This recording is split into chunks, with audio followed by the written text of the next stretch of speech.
Awalnya banyak orang mengira blackout besar yang melumpuhkan Pulau Sumatera ini bukan sekadar gangguan biasa. Bayangin aja, listrik tiba-tiba padam selentak di 6 provinsi pada malam hari. Rumah gelap total, sinyal terganggu, jalanan macet, sampai orang-orang panik mencari penerangan. Di media sosial langsung muncul berbagai dugaan liar, mulai dari serangan siber sampai isu sabotase. Tapi ternyata, fakta di balik kejadian ini jauh lebih bikin merinding.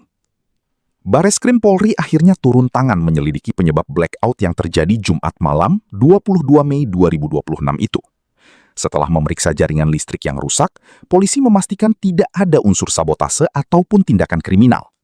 Menurut Wakabareskrim Irjen Nunung Saifuddin, kabel yang putus ditemukan dalam kondisi berserabut dan tidak rapi. Artinya, kerusakan lebih mengarah akibat faktor teknis dan cuaca ekstrim, bukan sengaja dipotong manusia.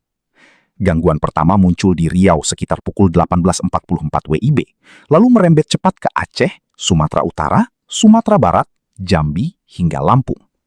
PLN pun mengakui ada gangguan pada sistem transmisi 150 kV yang membuat jaringan listrik Sumatera bagian utara dan tengah terlepas. Tapi di balik penjelasan teknis itu, ada cerita-cerita tragis yang bikin banyak orang tersentak. Saat listrik mati, banyak warga mengandalkan genset untuk bertahan. Sayangnya, keputusan itu justru berujung petaka. Di Batubara, Sumatera Utara, 4 pegawai toko ditemukan terkapar lemas di dalam kamar setelah genset menyala semalaman. 2 di antaranya, Adila dan Rahma, meninggal dunia diduga akibat menghirup asap beracun. Sementara 2 lainnya masih harus dirawat intensif. Situasi yang sama juga terjadi di Tanah Datar, Sumatera Barat. 3 pelajar memilih tidur di masjid dekat genset sambil mengisi daya ponsel karena listrik tak kunjung menyala. Keesokan paginya, mereka ditemukan tak sadarkan diri dengan mulut berbusa. 2 pelajar meninggal dunia, sementara 1 lainnya kritis akibat keracunan gas monoksida. Belum selesai sampai di situ. Di Palembang, seorang mahasiswi dikabarkan harus mengalami momen mencekam saat terjebak sendirian di dalam lift kampus selama hampir 50 menit.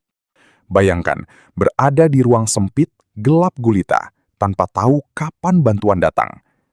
Tim rescue akhirnya berhasil mengevakuasi korban dalam kondisi selamat. Namun, trauma dan sesak napas tak bisa dihindari. Blackout ini akhirnya bukan cuma soal listrik padam. Peristiwa ini membuka mata banyak orang bahwa keadaan darurat bisa berubah jadi bencana hanya dalam hitungan menit. Apalagi jika penggunaan genset dilakukan tanpa ventilasi yang aman. Sekarang banyak orang bertanya-tanya, apakah sistem kelistrikan kita benar-benar siap menghadapi cuaca ekstrim dan gangguan besar seperti ini?